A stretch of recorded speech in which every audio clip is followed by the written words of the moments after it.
영남 씨와 저는 자그마치 10년이란 긴 시간 동안 연애를 이어오다 결혼을 했습니다. 그런데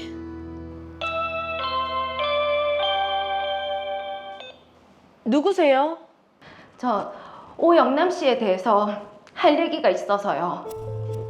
저희 남편이요? 네, 네.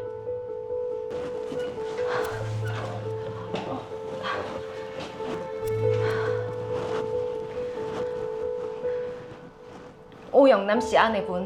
네, 그런데 저 오영남 씨랑 7년 연애한 사이입니다. 네? 뭐라고요?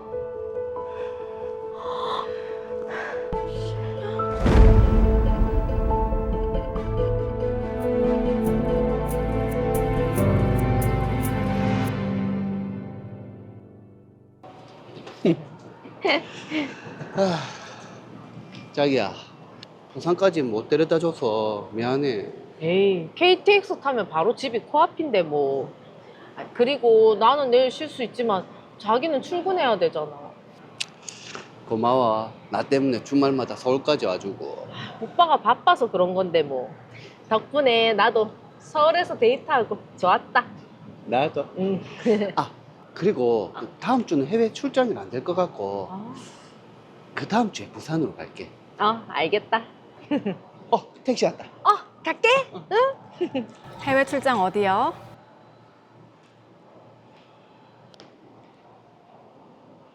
자기야, 어디야? 여기네요. 프로젝트 발표가 코앞이라서 지금 회사에서 마무리하고 있다. 일 끝나면 우리 집에 올래? 집에? 오케이. 나 집에서 준비하고 있을게.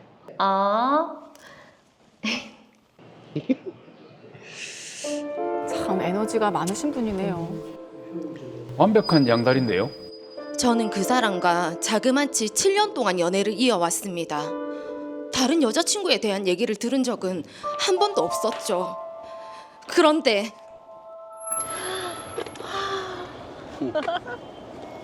오빠랑 이런 시간 진짜 오랜만이다. 내가 그동안 너무 바빴지? 응? 잠시만. 응.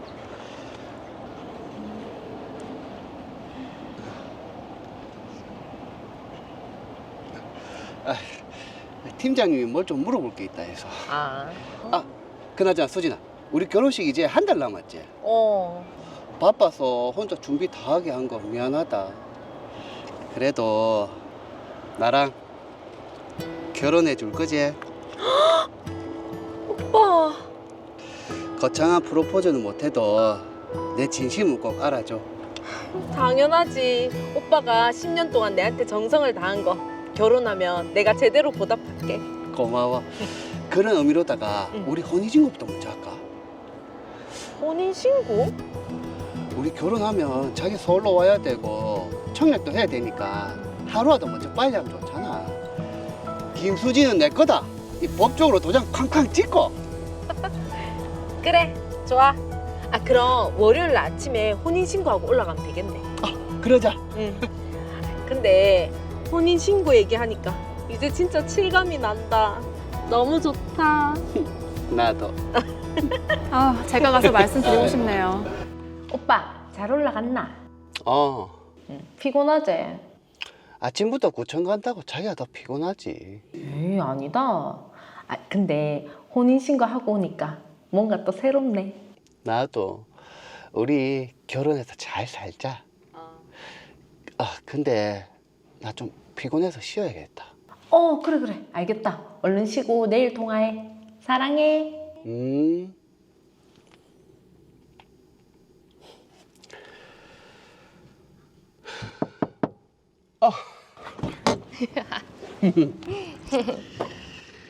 덕이 출장은 잘 다녀왔어?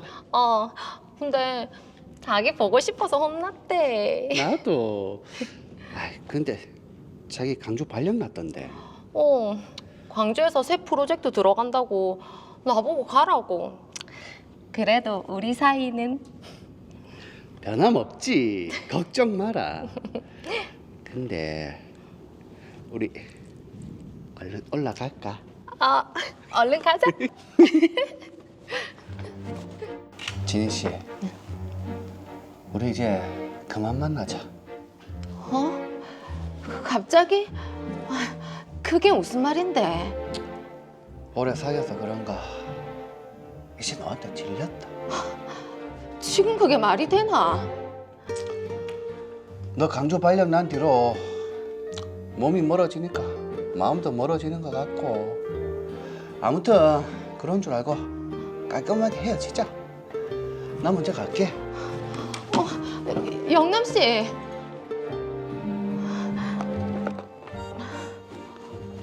민정아. 영남 씨가 회사의 청첩장을 돌렸다고? 뭐 10년 사귄 여자친구랑?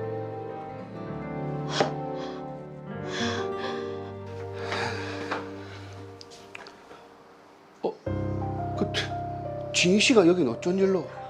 드디어 밝혀지죠. 이게 다 사실이가? 니랑 내랑 7년 만난 거 싹 다 얘기했다. 어떻게 1, 2년도 아니고 7년이나 양다리를 걸칠 수가 있노? 나만 보고 10년 동안 기다렸다더니 오빠 이런 사람이었나? 나 그냥 절대로 못 넘어간다. 아니 수진아, 양다리 걸친 건 내가 잘못했다. 근데 이 결혼 전에 진희 씨랑은 다 정리했고 나한테는 이제 너뿐이다. 수진아, 제발. 나도 그냥은 못 넘어간다. 위자료 청구할 거니까 그렇게 알고 있어라. 나도 소송할 거다. 오빠 절대로 가만 안 둔다 내가.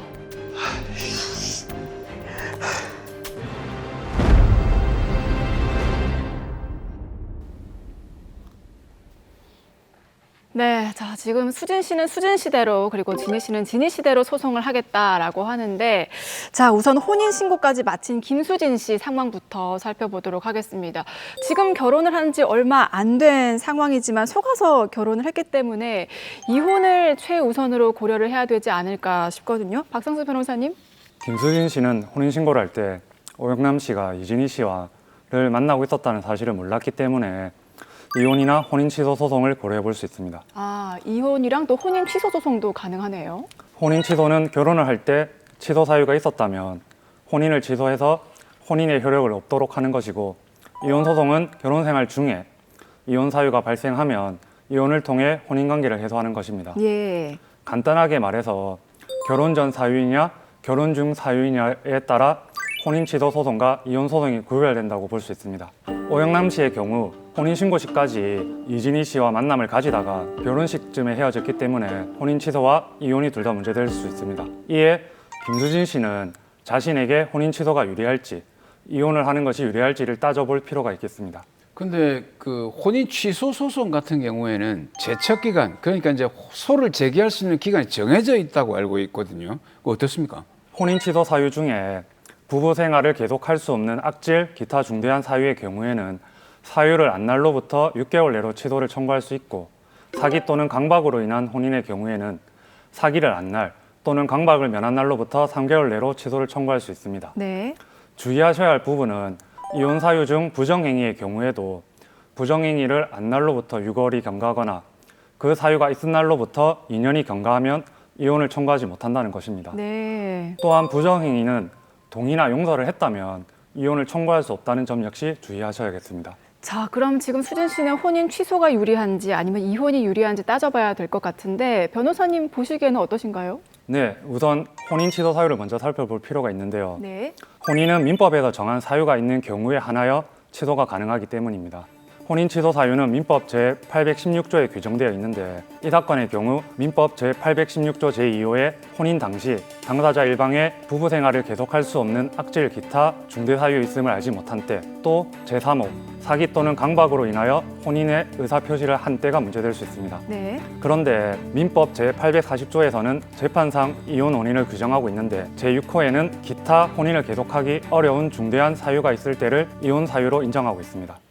자, 혼인 취소 사유와 재판상 이혼의 원인에 똑같은 사유가 있는 거네요. 예, 맞습니다. 하지만 같은 사유라도 이혼 사유로는 인정될 수 있지만 혼인 취소 사유로는 인정되지 않을 수도 있습니다. 네. 야, 지금 말씀한 거 들어보니까 굉장히 소송이 복잡했을 것 같은 그런 예감이 드는데, 그럼 이게 어떤 걸 기준으로 해서 혼인 취소냐 또는 뭐 이혼이냐 판단을 어떤 기준으로 해야 될까요? 네, 법원에서는 혼인신고시를 기준으로 해서 혼인 취소 사유가 있었는지를 판단하고 있습니다. 결혼식은 혼인의 효력에는 영향을 미치지 않기 때문에 혼인신고 이후라면 결혼식 전이라도 법적인 부부에 해당하게 됩니다. 그렇기 때문에 오영남 씨가 혼인신고를 한 이후에 이진희 씨를 만나 관계를 가진 것은 부정행위, 즉 불륜을 한 것이 됩니다. 예. 이혼 사유가 되는 거죠. 반대로 결혼식을 하더라도 혼인신고를 하지 않았다면 사실혼에 해당하게 되는 것이고요. 이때 결혼식은 사실혼이냐 아니면 단순 동거래를 구별하는 기준이 될 수 있습니다. 다만 사실혼 역시 정조 의무가 있기 때문에 부정행위를 해서는 안 된다는 점에서 법률론과 동일합니다. 자, 그러면 이 사건은 재판상 이혼으로 하는 것이 수진 씨에게 좀 유리해 보이네요. 예, 그렇습니다. 재판상 이혼이 유리해 보입니다. 이 사건의 경우 오영남 씨가 이진희 씨와 교제를 했다는 사실이 김수진 씨와의 혼인을 취소하는 사유가 되는지 문제가 될 수 있는데, 법원의 입장을 고려할 때 이중교제는 혼인 취소 사유에는 해당하지 않는다고 판단할 가능성이 높거든요. 네. 반면에 오영남 씨가 혼인 신고 이후에 부정행위를 한 사실은 명백하기 때문에 이혼은 확실하게 인정될 수 있다는 점에서 이혼 소송이 유리하다고 볼 수 있겠습니다. 근데 그 혼인 관계를 해소할 때 이게 혼인할 때 들어가는 비용이 있지 않습니까? 뭐 혼수 비용, 뭐 집장만이며 또 여러 가지 뭐 여행이며 결혼식 비용도 있고 맞아요. 그런 비용들이 많이 들어가는데 이건 어떻게 되죠? 그러게. 그럼 비용들을 지금 어떻게 해야 될지 모르겠어요. 지금 두 사람이 결혼식을 올린 지 3개월 만에 이런 일이 벌어졌다고 하는데, 자, 이혼 소송을 하게 되면 그럼 재산 분할은 어떻게 됩니까? 네, 김수진 씨와 오영남 씨의 결혼 생활이 짧아 분할 대상이 되는 공동재산이 형성되었다고는 보기 어렵습니다. 네. 따라서 각자가 가져온 재산을 그대로 다시 가져가는 방법으로 정리가 된다고 보시면 되겠습니다. 네. 만약에 법원에서 혼인이 불성립된 것으로 본다면 김수진 씨가 오영남 씨에게 결혼식, 신혼여행 등 결혼에 관한 비용을 부당이득 반환으로 청구할 수 있습니다. 그러나 제가 알아본 바에 따르면 김수진 씨는 실제로 혼인신고를 기준으로 7개월 정도가 지나 소를 제기했고, 법원에서는 혼인이 불성립되었다고 볼 수 없다고 판단해서 결혼식 비용을 반환받지는 못했습니다. 네. 만약에 결혼식을 기준으로 본다면 3개월 정도가 지났기 때문에 혼인이 불성립한다고 볼 수도 있었으나 혼인신고를 기준으로 판단하기 때문에 반환이 인정되지 않았습니다. 뭐 어쨌든 뭐 그런 비용은 못 받는다고 하더라도 이 이혼의 사유가 남편의 외도지 않습니까? 그러면 위자료를 받을 수 있을 것 같은데 그건 어떻습니까? 오영남 씨의 부정행위로 김수진 씨와 오영남 씨의 혼인이 파탄되었고, 이로 인해 김수진 씨가 정신적 고통을 받았기 때문에 김수진 씨의 정신적 손해에 대한 위자료는 청구도 가능하고 인정도 받을 수 있을 것으로 보입니다. 그러게요. 이 정도 고통이면 위자료 액수도 꽤 클 것 같은데 한 3천만 원 받을 수 있나요? 예, 아마 그렇게 받을 수 있지 않을까 그 정도 될 것 싶습니다. 같아요. 5천 원 받아야죠. 그런 판례가 없지 않습니까? 자, 그리고 또 하나 문제가 지금 자신도 모르는 사이에 상간녀가 돼버린 이진희 씨 역시 소송을 하겠다는 입장이네요. 예, 그렇습니다. 오영남 씨는 김수진 씨와 오랫동안 교제했고 결혼을 준비하고 있다는 사실을 숨기고 이진희 씨와 교제하면서 관계를 가졌습니다. 이는 오영남 씨가 이진희 씨의 성적 자기결정권을 침해하는 불법 행위를 한 것으로 볼 수 있습니다. 이 사건의 경우 오영남 씨와 이진희 씨의 교제 기간이 길었던 점, 오영남 씨가 김수진 씨와 혼인신고를 하고도 이진희 씨와 관계를 가진 점, 오영남 씨가 김수진 씨와 결혼을 할 것이라는 사실을 이진희 씨가 알았다면 오영남 씨와 관계를 가지지 않았을 것이라는 점을 고려할 때 이진희 씨에 대한 위자료 책임이 인정될 수 있을 것으로 보입니다. 자, 그리고 저는 궁금한 게 보통 이제 외도를 해서 이혼을 하게 되면 상간녀에게도 그 위자료를 청구를 하잖아요. 그럼 이 사건에서도 수진 씨가 지금 이진희 씨에게 손해배상 청구를 할 수 있습니까? 아니죠. 그렇게 생각하시면 안 되죠. 왜요? 왜냐하면 지금 이진희 씨 입장에서는 오영남 씨가 여자친구가 있다는 사실을 몰랐습니다. 네. 결혼한다는 사실도 뒤에 알고 굉장히 황당했는데 모르는 사실이기 때문에 이게 불법 행위라고 할 수 없습니다. 그렇다면 오히려 오영남 씨가 독박을 다 써야 되는 그런 입장이지 않겠습니까? 글쎄요. 어떻습니까, 변호사님? 이진희 씨는 오영남 씨와 김수진 씨와의 관계를 오영남 씨와 헤어진 이후에 알게 되었기 때문에 이진희 씨가 김수진 씨에게 위자료를 줄 책임은 없다고 보입니다. 그렇죠. 상간녀가 불륜이라는 사실을 알고 있었는지에 따라 손해배상 책임을 질 수도 지지 않을 수도 있습니다. 상간녀가 불륜 사실을 알고 있었다면 바람을 핀 배우자, 즉 유책 배우자와 함께 공동 불법 행위 책임을 지게 되는데 네. 만약에 상간녀가 혼자서 위자료를 전부 지급했다면 유책 배우자에게 위자료의 절반 정도를 달라고 청구할 수 있습니다. 네. 이와 관련하여 유책 배우자가 사망했는데 아내에게 위자료를 이미 지급한 상간녀가 유족인 아내에게 위자료를 구상한 사례가 있었습니다. 네. 즉 상간녀가 불륜 피해자에게 위자료를 돌려달라고 한 건데요. 참 황당한 사건이었습니다. 내가 불륜녀긴 하지만 다시 생각해보니까 좀 돈이 아까웠나 보네요. 야, 근데 그것도 그렇지만 일단 피해자한테 돈을 다시 돌려달라는 그 상황 자체가 매우 모순적인 상황인 것 같아요. 예. 자, 이 사건 마지막으로 정리를 해보겠습니다. 정말 인생에서 크나큰 배신을 당한 우리 수진 씨 또 이진희 씨께 한마디 해주시죠. 법원에서는 혼인의 본질을 양성 간의 애정과 신뢰의 바탕을 둔 인격적 결합에 있다고 보고 있습니다. 애정과 신뢰를 했음에도 큰 상처를 입은 두 분이지만 애정과 신뢰를 포기하지 않기를 바랍니다. 오영남 씨에게 애정과 신뢰를 다하셨던 만큼 분명히 두 분 다 좋은 사람을 만나 행복해지실 거라고 생각하며 그렇게 되시기를 진심으로 바라겠습니다.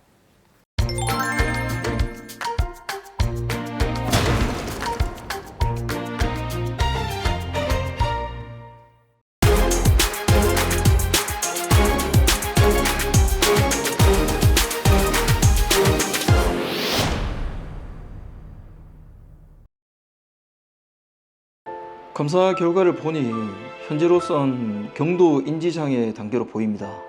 흔히 치매 초기 단계라고 하는데요. 환자분 증상을 보면 앞으로 판단력과 기억력 저하가 좀 빨리 진행될 겁니다. 이제 나도 끝을 준비할 때가 왔나 보네.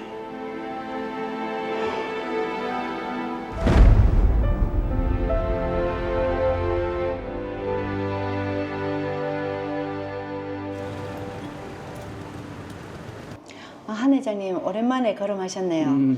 어떤 업무를 도와드리면 될까요? 이제 내 나이도 있고 해서 준비를 해야 되지 않겠나? 유언 대용 신탁이라는 게 있다던데. 네, 회장님 있습니다. 그럼 유언 대용 신탁 상품을 좀 소개해 드리겠습니다. 저희 은행에 회장님 자산을 맡기시고 살아 계실 때는 운영 수익을 받다가 사망 이후에 미리 계약한 대로 자산을 상속 배분하는 계약입니다. 신탁을 설정하면 회장님 사후에 자산이 지정된 수익자에게 바로 이전되고요. 빠르고 간편하게 상속이 되고요. 유언장보다 안전하고 상속 분쟁을 예방할 수도 있습니다. 수익자를 지정해 주셔야 하는데요. 수익자는 당연히 우리 장남이지. 한성우. 알겠습니다. 수탁자는 저희 은행입니다. 믿고 맡겨주신다면 회장님 재산 살아생전에도 그리고 사후에도 안전하게 관리해 드리겠습니다.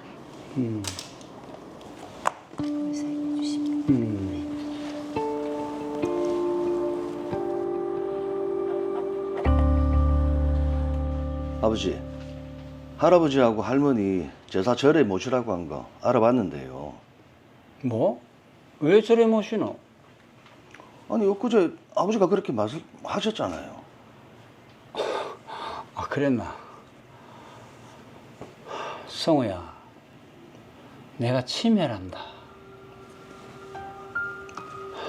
예? 병원은 다녀오셨습니까? 그래. 그래서 내가 내 거래은행에 유언 대용 신탁을 계약했다.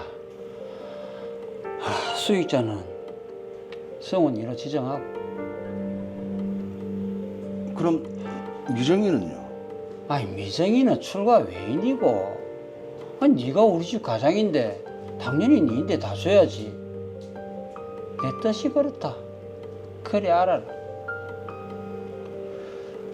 아버지 뜻이 그렇다면은 알겠습니다.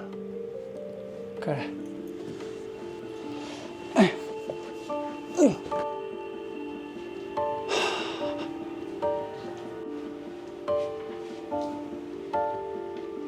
치매는 더 안 물어보시네요.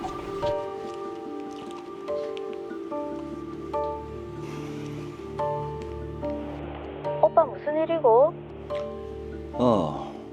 아버지 치매 진단 받으셨단다. 뭐라고? 어머 어쩌노? 요즘 계속 뭔가를 깜빡하고 하시더니 니도 자주 아버지 찾아뵈라. 알았어.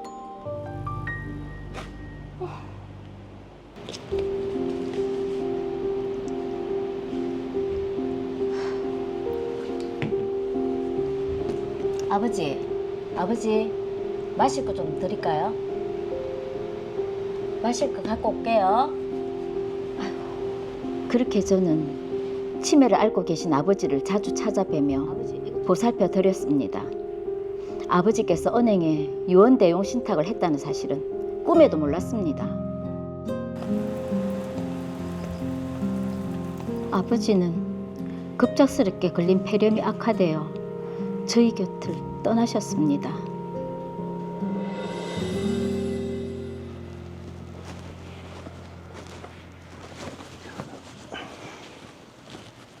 멍하게 뭐하노? 아버지 홀가분하게 가시게 빨리 정리해 드리자. 그래야지. 아버지 재산 정리해야지. 어떻게 할까? 우리가 정리할 필요 없다. 그게 무슨 말이야? 아버지 살아 생전에 자주 가는 은행에 유언 대용 신탁을 계약하셨단다. 은행에서 다 알아서 처리해 줄 기다. 은행에서 그럼 오빠랑 나랑 알아서 나눠준다는 거가? 아니, 내 혼자나. 뭐라고? 왜 오빠만인데? 아버지가 상속자를 내만 지정하셨단다. 그게 아버지 뜻이고. 뭐 그런 게 어딨노? 그럼 나는? 아버지 뜻이라니까. 그리고 앞으로 집안일을 내가 다 이끌어갈 건데 아버지 뜻이 맞지? 뭐 이런 경우가 다 있노? 내가 은행 가서 제대로 알아볼 거다.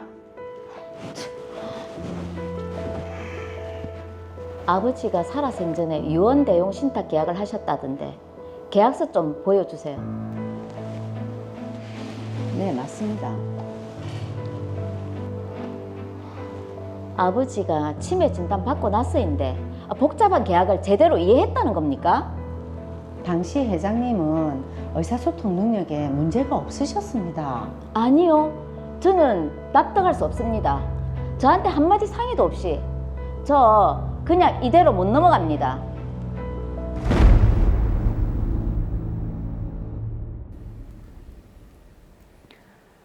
네, 이 사건을 해결하기 위해서는 먼저 유언 대용 신탁 계약이 무엇인지부터 알아봐야 될 것 같습니다. 최재형 변호사님, 좀 쉽게 설명을 해주시죠. 네, 유언 대용 신탁이라는 표현을 최근에 좀 들어보신 분들이 많을 텐데요.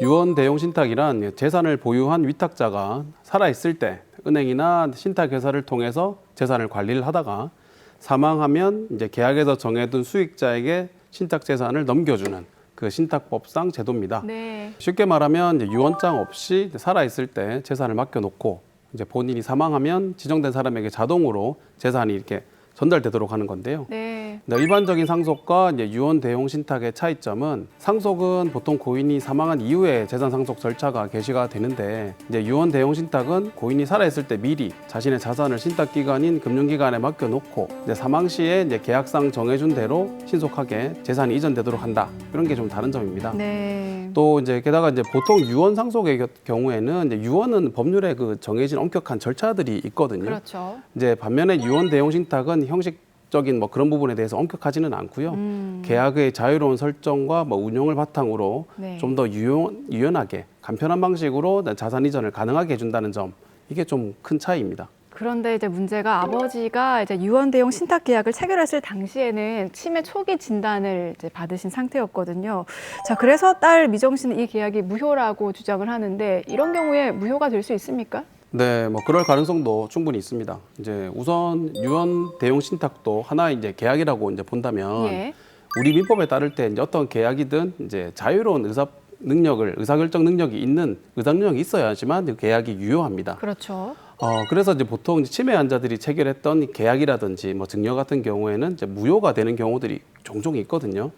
이때 이제 의사 능력이 충분했는지 여부가 큰 쟁점이 됩니다. 네. 만약 한재수 씨가 치매로 인해서 이제 의사 능력이 충분하지 않은 상태에서 유언 대용 신탁 계약을 체결했다. 그러면 한미정 씨 같은 경우에는 아버지 유언 대용 신탁 계약의 무효를 좀 주장해 볼 수도 있겠습니다. 그런데 지금 의사 능력이 충분했다. 이 여부를 어떻게 판단하게 되죠? 네, 이 부분도 좀 중요한 부분인데요. 사실 이제 치매 진단을 받았다. 그것만 가지고 무조건 의사 능력이 없었다 이렇게 판단할 수 있는 건 아닙니다. 이제 법원은 당시의 구체적인 상황이라든지 뭐 다양한 의학 검사 자료 등을 바탕으로 좀 종합적으로 판단을 하거든요. 우선 의료기관의 어떤 객관적인 검사 자료 같은 경우에는 뭐 KMMSE라고 해서 한국형 간이 정신상태 검사라는 게 있고 네. 또 인지장애 선별 검사, 또 임상 치매 평가 척도 뭐 이런 것들이 있습니다. 네. 근데 예를 들어서 한국형 이제 간이 정신상태 검사의 경우에는 30점 만점인데 그 중에 이제 24점 이하부터는 좀 치매가 의심이 된다. 이렇게 보고요. 특히 이제 20점 이하로 이제 점수가 내려가 버리면 이제 좀 엄격하게 의사 능력이 좀 있는 거가 맞는지 좀 의심을 해볼 만한 여지가 있습니다. 뿐만 아니라 이제 법원은 특정 법률 행위의 좀 복잡성 여부도 판단하게 되는데 단순한 이제 일상생활에 관련된 어떤 행위랑 달리 이 건 같은 경우에는 이제 유언 대용 신탁은 사실 복잡하고 법률적으로도 많이 어려운 부분이 있거든요. 네. 그래서 이제 그 재산 관련 계약이기도 하고 결국 이제 더 높은 수준의 어떤 이해력과 판단력을 요구를 하게 됩니다. 그렇겠네요. 또 마지막으로 이제 주변인의 어떤 증언이라든지 당시의 정황, 뭐 그리고 이제 가족들이나 관련 뭐 이 지인들 아니면 또 당시 그 당사자의 어떤 행동이라든지 녹취 자료 같은 게 있다면 이런 것들을 종합적으로 판단을 해가지고 당시에 그 고인이 이제 의사 능력이 있었는지 여부를 판단을 하게 됩니다. 자, 그런 것들을 비춰볼 때 한재수 씨의 경우는 어떻습니까? 네, 사실 제가 의학 전문가는 아니지만 예. 네, 일단 한재수 씨의 경우에는 치매 초기 상태로 보이고요. 구체적인 진단 검사 결과까지는 보지는 못했지만 그동안 꾸준히 뭐 사업을 해오셨고 직접 은행에 가서 설명까지 듣고 와서 그 내용을 이해하고 뭐 했다면 의사 능력이 없었다고 보기는 사실 어려울 것 같긴 합니다. 그런데 또 한미정 씨가 계약이 무효다라고 주장하는 또 다른 이유가 있습니다. 은행의 유언 대용 신탁에 대한 장점만 얘기를 하고 설명을 제대로 하지 않았다 이렇게 또 주장을 하고 있거든요. 한미정 씨 주장처럼 은행이 이제 유언 대용 신탁과 같은 금융 상품을 판매할 때 그 상품의 장점만을 강조하고 중요한 법적 위험성이라든지 뭐 관련된 정보에 대한 설명을 제대로 안 하는 경우에는 사실 문제가 되는 경우가 종종 있거든요. 보통은 이런 이제 금융기관의 상품 판매를 불완전 판매다 이렇게 이제 보는데 불완전 판매라는 거는 이제 금융기관이 금융상품을 판매하면서 소비자한테 필수적으로 설명해야 되는 사항들, 예를 들어서 이제 상품의 뭐 위험성이라든지 이제 비용 구조가 어떻게 된다든지 또는 법적 영향력이 어떻게 된다든지 이런 것들을 충분히 설명하지 않고 또는 이제 상품이 소비자의 어떤 투자 목적이나 자산 상태에 또 적합한지 여부를 검토하지 않고 상품을 판매하는 것을 이제 불완전 판매다 이렇게 보고 있습니다. 그럼 만약 이건 계약이 불완전 판매로 인정이 된다면 어떻게 되는 거죠? 네, 만약에 이제 불완전 판매로 인정이 된다면 이제 금융소비자보호법상 보통은 계약 체결일로부터 5년 이내에 또는 그 사실을 안 날로부터 1년 이내에 해당 계약을 취소할 수 있습니다.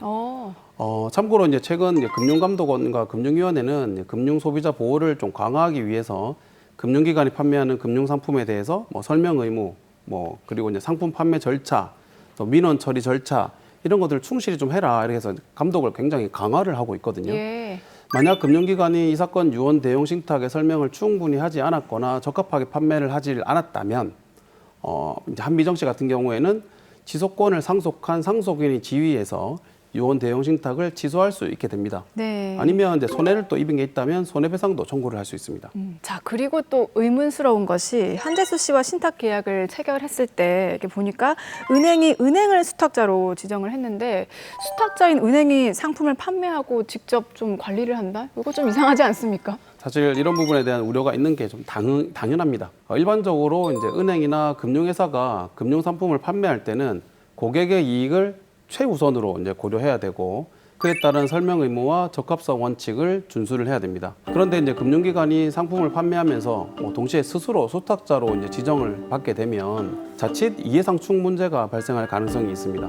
이제 그러니까 금융기관이 수탁자의 지위에서 자신의 이익도 있고 또 고객의 이익도 있고 이 사이에 이제 균형을 유지를 못하게 되거나 또 고객의 이익을 충분히 보호하지 못할 우려도 있다 이렇게 보는 겁니다. 네. 그래서 우리 신탁법은 수탁자에게 매우 엄격한 법적 책임을 좀 부과를 하고 있는 편입니다.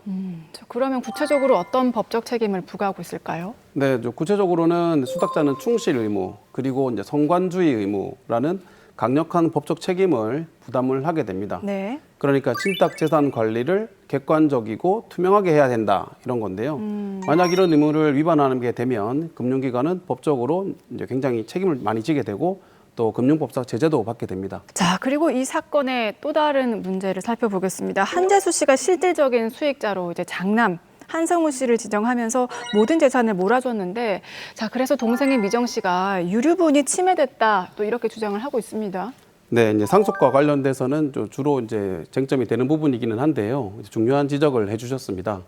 실제로 이제 유언 대용 신탁 계약을 통해 가지고 이제 특정 자녀에게 재산을 이제 몰아줄 경우에는 다른 상속인들의 유류분 침해가 큰 쟁점이 되곤 합니다. 네. 유류분 제도라는 것은 이제 민법상 상속인이 법적으로 보장받는 최소한의 상속 재산을 보호해주는 제도인데요.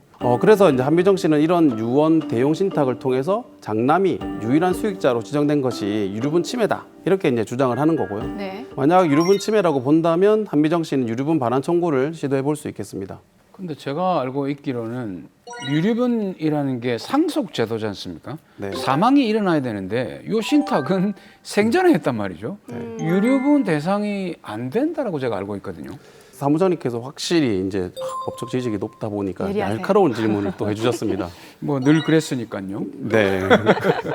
근데 아마도 이제 이 비슷한 기사를 한번 보신 것 같기도 한데 실제로 몇 년 전에 이제 수원지방법원 성남지원에서 유언 대용 신탁을 통해서 재산 이전을 하는 경우에 이것은 사전 증여가 아니라서 유류분 산정 기초가 되는 재산에 포함돼서는 안 된다 이렇게 이제 판단을 한 적이 있습니다. 실제로. 그러니까 이제 신탁 계약은 이제 고인이 살아 있을 때 미리 체결이 되고 신탁 재산이 이제 위탁자에서 수탁자의 명의로 이제 이전이 된 경우, 소유권이 이전된 경우에는 이제 법적으로는 사망 시점에 위탁자의 재산은 아니었다 이렇게 보는 건데요. 그렇죠. 다만 이제 최근에 또 이제 다른 하급심 법원의 판단들이 있기는 한데 이거는 기존 성남지원 판결과는 좀 다릅니다. 그래서 유언 대용 신탁을 통한 자산 이전도 실질적으로는 사망 시점에 재산이 이전되는 사인 증여와 비슷하다 네. 이렇게 보아서 유류분 대상으로 포함하는 판례들도 있긴 합니다. 자, 그러면 신탁 재산이 유류분 산정 대상에 포함된다고 이제 판단하는 사례가 증가하고 있다 하셨는데 구체적인 내용을 좀 들어볼 수 있을까요? 네, 아주 최근에 이제 서울중앙지방법원에서 이 부분에 대한 판단을 한 게 있습니다. 거기서 법원은 크게는 3가지 정도 이유를 들었었는데요. 첫째는 이제 유언 대용 신탁은 형식적으로는 신탁 형태를 취하고는 있지만 네. 실제로 위탁자의 사망을 조건으로 신탁 재산의 수익권이 이전되는 구조를 가지고 있기 때문에 실질적으로는 사망 시에 효과가 발생하는 사인 증여와 유사하다. 둘째로는 네. 위탁자가 생존 중에도 신탁의 내용을 자유롭게 좀 변경도 할 수 있고 사실상 재산에 대한 실질적인 통제권도 행사하고 있다라는 점에서 재산은 이 생전 증여보다는 사후에 이제 상속과 같은 성격을 지닌다 이렇게 또 판단을 했었습니다. 들어보니까 일리가 있습니다. 자, 3번째 이유는 뭔가요? 네, 이제 마지막 이유로는 이제 신탁 계약 체결 과정에서 실제 뭐 대가의 지급이라든지 뭐 이런 것이 없이 수익자에게 일방적으로 재산이 이전되는 구조였다라는 점에서 형식적인 신탁 개념을 넘어서 실질적으로는 증여로 보는 게 맞다. 네. 이렇게 판단을 했고요. 결국 유류분 산정의 대상에 포함시켜야 한다고 보았습니다. 그러니까 이런 최근의 하급심 판결에 따르면 유언 대용 신탁이라는 형태의 금융상품을 통해서 재산을 이렇게 이전을 하더라도 실질적으로는 사망 이후에 재산 이전과 같은 법률 효과를 가지게 된다면 네. 그것은 이제 유류분 산정의 대상이 되어야 된다 이렇게 보는 거고요.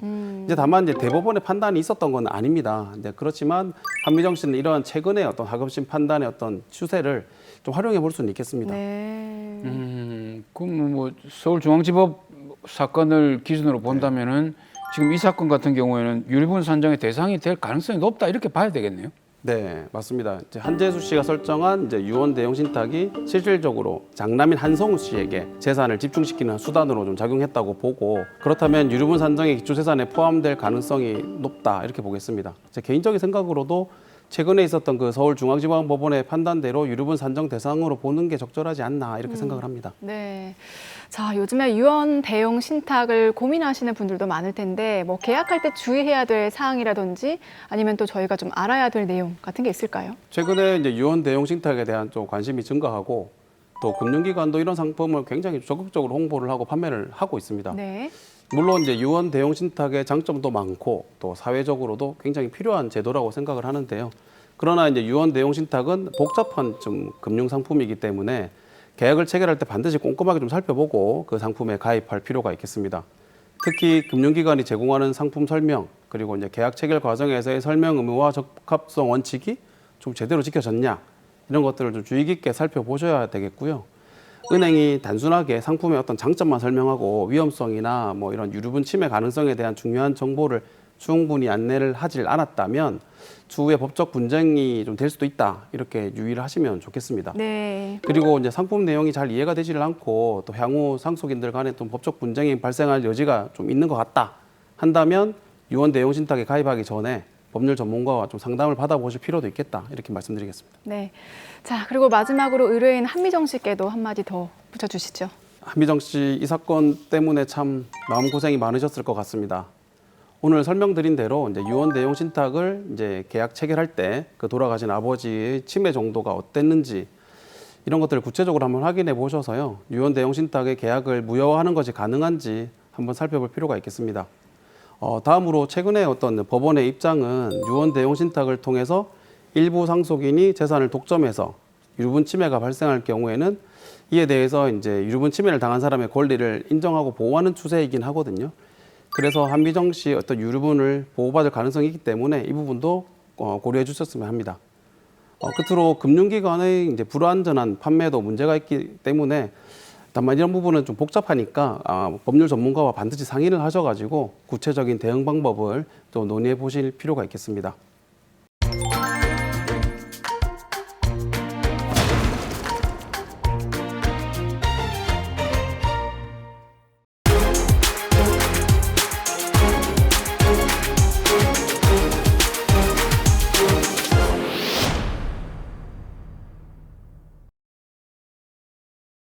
야, 상중이 오늘 이상 신경 좀 썼네?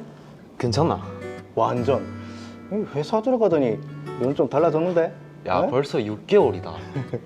오늘 소개팅도 화이팅이다. 아, 저기 오네. 미소가 여기. 안녕하세요.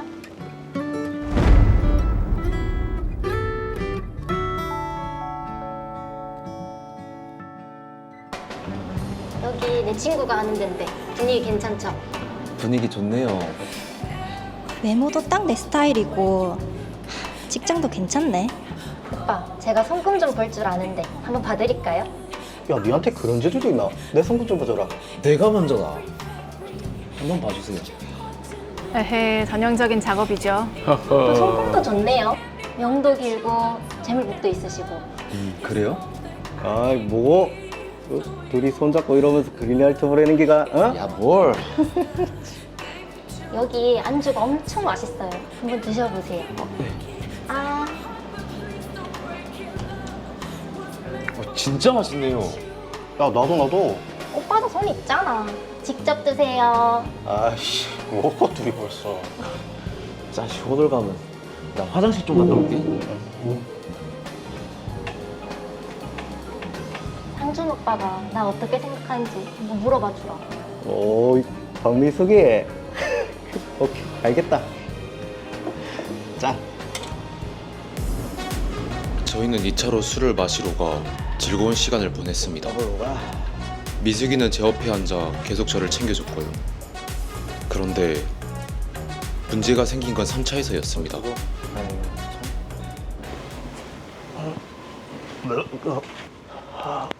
괜찮나? 아이, 나 너무 힘들어서 더 못 놀겠다. 나 먼저 갈게. 그래 오빠 조심히 들어가요. 노래 한 곡 불러야겠다.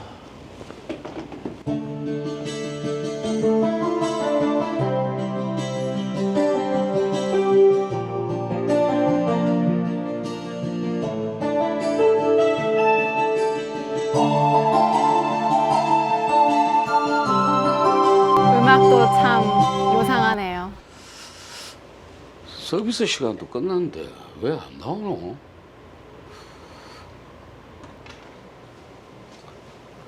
아이고 아가씨 시간 다 됐습니다. 그만 나와주세요. 에이 참. 아유, 만취하셨네요. 시간 끝났습니다. 아가씨 시간 다 됐습니다.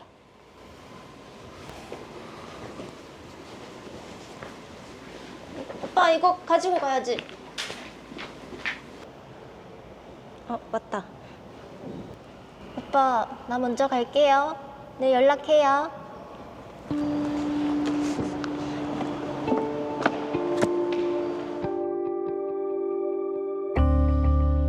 오빠, 상준 오빠한테 나 어떻게 생각하는지 물어봤나? 그 안 그래도 내가 얘기해봤는데 상주한테 계속 답이 없는데.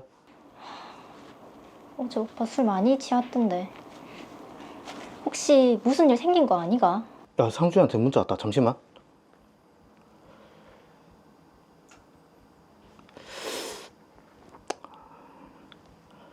미수가, 상준이 어제 술이 너무 돼서 어제 일이 전혀 기억이 안 난다는데. 아니, 그리고 뭐? 아직은 니랑 만나는 게 좀 부담스럽다는데 어쩌지? 뭐? 어제 그렇게 키스까지 해놓고 기억이 하나도 안 난다고? 알겠다. 일단 오빠 끊어봐라. 사람을 갖고 놀아도 유분수지 기억이 하나도 안 난다는 게 말이 되나? 도저히 못 참는다. 어차피 노래방에 단 둘이 있었고 기억이 안 난다니까. 경찰에 강제추행으로 신고해야겠네. 여보세요? 경찰서죠?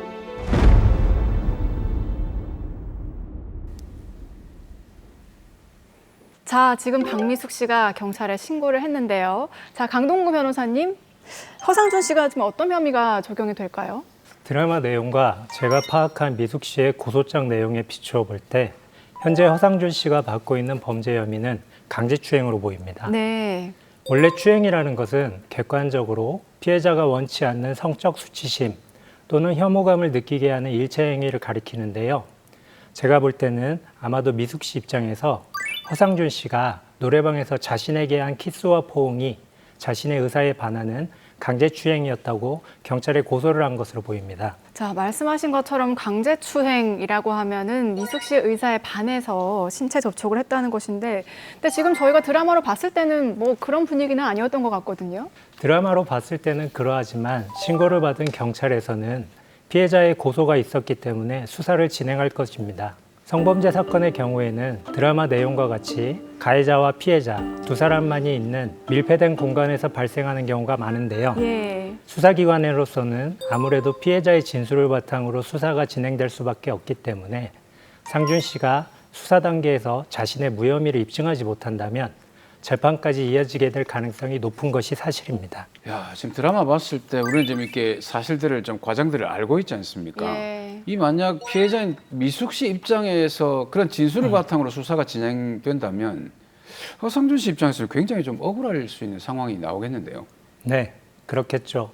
그래서 최근 대법원에서는 성범죄 사건을 심리할 때에는 성인지적 관점을 유지하여야 하지만 사실상 피해자의 진술만이 유죄의 증거가 되는 경우에 피해자의 진술의 신빙성을 인정하더라도 피고인의 주장은 물론 피고인이 제출한 증거, 피해자 진술 내용의 합리성과 타당성, 객관적 정황과 다양한 경험칙 등에 비추어 피해자의 진술만으로 피고인의 주장을 배척하기 충분할 정도에 이르지 않았다면 이를 피고인의 이익으로 판단하여야 한다고 판시했습니다. 네. 피해자의 진술의 신빙성과 증명력을 꼼꼼히 따진 후에 억울함을 주장하는 피고인의 입장도 잘 살펴야 한다는 것이지요. 자, 그러면 허상준 씨는 재판에서 어떻게 주장을 해야 자신의 범죄 혐의를 좀 벗을 수 있을까요? 드라마에서 사무장님이 보시기에 미숙 씨의 강제추행을 당했다는 주장과 관련해 합리성과 타당성이 없다고 보여지는 부분 혹시 있으셨나요?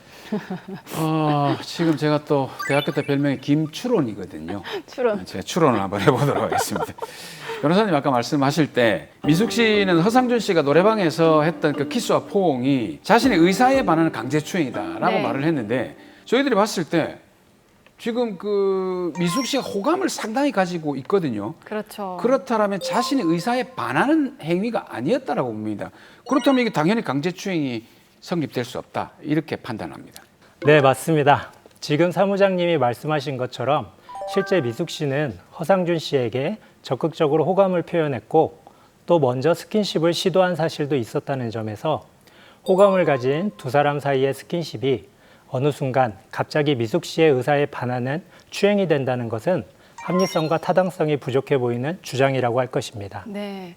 자, 그리고 아까 잠시 나왔었는데 노래방 주인 박상철 씨 얘기에 따르면요. 두 사람이 노래방에서 잠이 들어 있었고 또 깨어도 일어나지 않을 정도였다라고 합니다. 자, 그런데 나올 때는 소지품을 챙겼고 마지막에 헤어질 때도 미숙 씨가 상준 씨와 팔짱을 끼고 있었다고 하는데 이후에도 또 먼저 연락을 하라라고 했잖아요. 예. 자, 이게 만약에 모든 일이 강제로 일어났다면 이후에 먼저 문자를 보내지 않았을 테고 또 미숙 씨가 먼저 상준 씨에게 문자를 보냈잖아요. 진행자분이 말씀하신 상황들이 일반적인 경험축에 비추어 볼 때 미숙 씨가 허상준 씨에게 강제로 추행을 당한 상황이었다면 하기 어려운 행동들로 판단될 것으로 보입니다. 그렇기 때문에 사건 이후에 미숙 씨가 보낸 문자 메시지를 증거로 제출해야 할 것으로 보이고요. 함께 만남을 가졌던 친구 영철 씨를 증인으로 재판부에 신청해서 미숙 씨의 진술의 신빙성에 대해 재판부의 판단을 받아볼 필요가 있을 것으로 보입니다. 네. 자, 그러면 이 상준 씨 같은 경우에는 스스로 그날의 진실을 모두 밝혀야만 혐의를 벗어날 수 있는 겁니까? 그건 아닙니다. 물론 형사소송의 이념 중에 하나가 실체적 진실을 발견하는 것이지만 신이 아닌 이상 그날의 진실을 명백히 밝히기는 현실적으로 불가능하지 않겠습니까? 그렇죠. 네. 그래서 우리 법원은 피해자 진술의 신빙성을 인정하더라도 피고인의 주장은 물론이고 피고인이 제출한 증거, 피해자 진술 내용의 합리성과 타당성, 객관적 정황과 다양한 경험칙 등에 비추어 피해자의 진술만으로 피고인의 주장을 배척하기에 충분할 정도에 이르지 않아 법관으로 하여금 합리적인 의심을 할 여지가 없을 정도로 공소사실이 진실한 것이라는 확신을 가질 수 없게 되었다면 피고인의 이익으로 판단하고 있는 것입니다. 일단 뭐 그렇게 돼서 증거들 잘 모아서 논리적으로 주장을 한다면 어쨌든 허상준 씨는 무죄를 판단받을 수 있을 거는 같은데 네. 설사 무죄로 된다고 하더라도 굉장히 지금 억울한 상황이지 않습니까? 그렇죠. 미숙 씨가 실제로 뭐 본인도 그렇지만은 억울한 상황이라 하더라도 이렇게까지 대응을 한다는 게 너무 조금 속상하거든요. 이 미숙 씨한테 뭐 이렇게 대응할 만한 게 없을까요? 만일 미숙 씨가 상준 씨가 자신을 강제 추행한 것이 아니라는 사실을 분명히 알고 있었음에도 상준 씨가 처벌받도록 하기 위한 목적으로 고소를 진행한 것이라면 사무장님께서 얘기하신 대로 무고죄가 성립할 수 있고요. 또 재판 과정에서 미숙 씨가 증인으로 출석해서 선서하고 증언을 하면서 사건 당시 상황에 대한 자신의 기억과 명백히 다른 사실을 증언하거나 또는 당시 상황이 잘 기억나지 않음에도 분명히 기억나는 것처럼 증언을 하였다면 위중죄가 문제될 수 있습니다. 네, 또 상준 씨 입장에서는 정신적인 피해도 크지 않겠습니까? 위자료도 청구할 수 있나요? 경우에 따라서는 청구가 가능할 수도 있는데요. 상준 씨는 자신의 범죄 혐의에 대한 법원의 판단, 즉 판결문을 꼼꼼히 검토해서 사안에 따라서는 민사적으로 미숙 씨에게 불법 행위에 의한 손해배상 청구가 가능할 수도 있습니다. 자, 요즘 뉴스나 사건, 사고 같은 걸 보면 누구라도 상준 씨와 같은 상황에 빠질 수도 있을 것 같은데 자, 이런 일에 혹시라도 연루되지 않으려면 좀 주의할 만한 사항들이 있을까요? 당연히 낯선 여성과의 술자리는 일단 기본적으로 거부하고 본다. 이렇게 봐야 되겠죠. 아예 원천 봉쇄. 그렇죠. 봉쇄입니다. 자, 이런 상황이 실제로 발생한다면 어떻게 대처를 하는 게 좋겠습니까? 네, 두 분 얘기처럼 이런 상황에 대해서는 정답이 없을 것 같은데요. 사실 개인적으로는 남녀 간 만남의 자리에서 상대방에 대한 배려가 가장 중요하다고 생각합니다. 또 오해받을 만한 행동은 아예 하지 않는 것이 중요하고요. 그럼에도 상준 씨와 같은 상황에 빠졌다면 일단 수사 단계에서부터 적극적으로 서로 간의 SNS 대화 내역, 주변 CCTV 영상, 목격자 진술 등의 증거를 수집해 확보하고 이를 통해 수사기관에 자신의 무혐의에 대한 의견을 적극적으로 개진할 필요가 있다고 보입니다. 네, 이 사건 마지막으로 정리해 보겠습니다. 변호사님. 오늘은 상준 씨가 아닌 미숙 씨에게 한마디 남기고 싶은데요. 미숙 씨, 탈무드에 이런 말이 있습니다. 거짓말쟁이가 받는 가장 큰 벌은 그 사람이 진실을 말했을 때도 다른 사람들이 믿어주지 않는 것이다. 미숙 씨의 거짓말이 단기적으로는 문제를 피할 수 있지만 장기적으로는 신뢰를 잃게 함으로써 미숙 씨 스스로에게 큰 상처를 준다는 점 꼭 명심하시길 바랍니다.